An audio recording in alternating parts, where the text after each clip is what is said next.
Hey, Jefferson Santos here again, International Marketing Director with World Ventures. We are starting the last Getting Started video, but this is not your last video you're ever going to learn from, but this is the last video in the series. And we're talking about third-party validation. Who is validating you? And this is this is so key right here. This is like the magic pixie dust that really gets the thing going and gets the duplication going. So let's go ahead and break this down real quick. And so you've got you and your prospect. In between you and your prospect, you know each other. You might have known each other a few weeks or possibly several years, okay? And then you have an expert. And an expert is someone that's not you. All right, that's really, really important because there's a lot of times where you're trying to show your friend something or a contact and it's your opinion versus their opinion versus your opinion, and it's kind of like you're butting heads.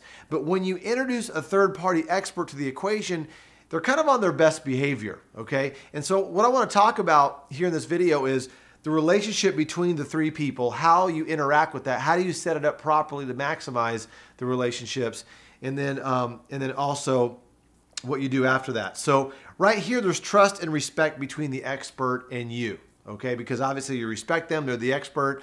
There's trust there because they're helping you build your business. Now, the expert does not have to be somebody in your upline. A lot of people get a little bit trapped in that. They have to say, well, somebody in my upline, which is those are the people above you in the compensation plan that are financially incentivized to help you, okay?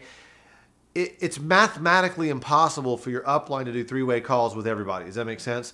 Or a two-on-one presentation or a three-way call. So an expert is anybody that you've met in World Ventures that's got a great story that can kind of basically help validate what you're already saying. Does that make sense? Because we always say a prophet is not a prophet in his own hometown or his own land or her own land, okay? Familiarity breeds contempt. If they know you too well, they're not going to respect you on a certain subject, okay? So there's trust here because you're showing your friend or your prospect or whatever, but a lot of times there's not respect on the subject of building a business, right? And so here, you're going to create a bridge of respect between your prospect and also the expert, okay? And you're going to do that using a term called edification. Now, and edification means simply this. It means to build up or to strengthen, okay? And what you're gonna do, and I'll explain and give you the verbiage here, is what you're gonna do is you're going to introduce your prospect to the expert. And the only thing your prospect knows about the expert is what you say about the expert, okay? And you kind of wanna build it, not false flattery, but genuine edification, but you want to act like the expert like walks on water, or they're kind of like Donald Trump or something like that. You want to really build them up to where your prospect's like, wow, I'd love to talk to them.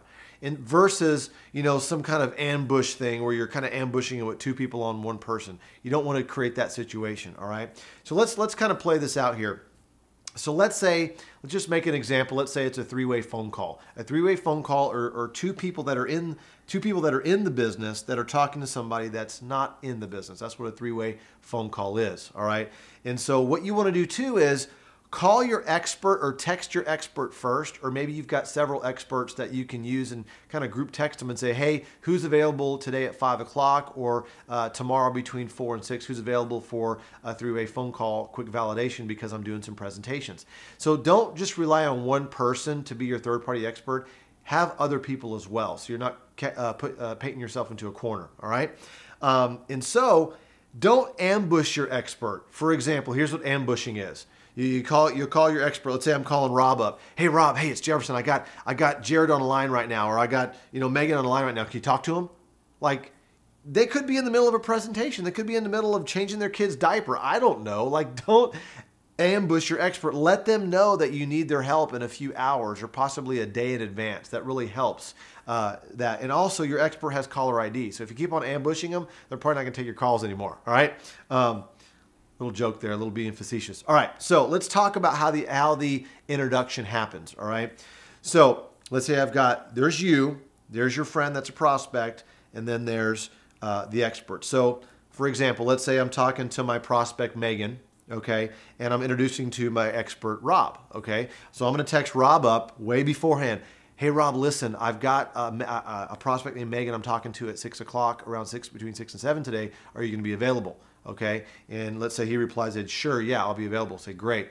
So about a minute before the call, I call Rob up, my expert, and I say, Rob, here's who Megan is, kind of give them a lowdown on, her personality type, what her hot buttons are, things like that. Because once I get Rob on the phone with Megan, pretty much I'm going to be quiet and let Rob take over. I'm going to let Rob do the heavy lifting, the expert do the heavy lifting for me. Okay, that's how simple this business is. A lot of us, you're trying to do it all, put it all on your back. Don't put it all on your back. Use a third-party validation, all right? So give him a heads up. So he's well informed when he goes into the phone call to help move her to a buying decision, okay? And the expert's job is to get the prospect pretty much to a buying decision or very, very close, okay? And I'll come back to that in a second, all right? And so here's what I do. I threw Rob in first. Now me and Rob, I brief him on who Megan is, and then all of a sudden now I'm gonna patch Megan into the call. And she answers the phone, and this is obviously after she's watched the video. So I'm like, ring, ring, ring. She says, hello. I say, Megan, how's it going? Good. Hey, did you watch that video? That was awesome, wasn't it? And I'm nodding my head even when I'm on the phone, like, because the body language goes through the phone, right? And she's like, oh, that was great. Now let me pause for a second. If I asked Megan, that was awesome, wasn't it? And she's like, well, I don't really know. I'm probably not going to introduce the expert on the phone. He's probably just going to stay quiet, and I might just kind of say, hey, is there any reason why you wouldn't want to do this? And she's kind of negative. I'm not going to even bring my expert on the phone or introduce her, because then all of a sudden it gets all weird and stuff. I'm not going to do that. Okay, so just be cognizant of that. And so I call her up. She's like, yes. Oh, that was awesome. That was awesome, wasn't it? She's like, yeah, that was great. So, hey, listen, real quick. It's very important that you say the word real quick. Okay. So, hey, listen, real quick, Megan, I took the liberty to grab my friend, Rob. He's on the line with me right now. He's only going to pop on here for a couple of seconds to say hello. But Rob is, this guy he owns 7 companies, very, very successful in his own right, doing very well in the business. And hey, Rob, my friend Megan, matter of fact, we went to school together, and she's one of the smartest gals that I know. She really helped me with a lot of tests and stuff. And I wanted you two guys to meet, and Rob meet Megan, Megan meet Rob. Okay, so I edified the expert first to my prospect, Megan, and then I edified Megan to my expert. So now she knows that the expert knows who she is. That's important, okay? And then the last piece is once I make the introduction, I kind of step back and put duct tape on my mouth, and I don't say anything. I never interrupt my expert.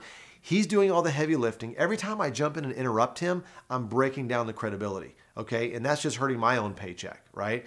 And so it's not about me trying to facilitate what I think I know. It's about the expert doing the heavy lifting. All right, so now the last thing is the expert's going to return the edification to me. So it might sound something like this. Rob might say, oh, Megan, how long, man, Jefferson, I know you went to school with Jefferson, but Jefferson is just on his way to the top in this company.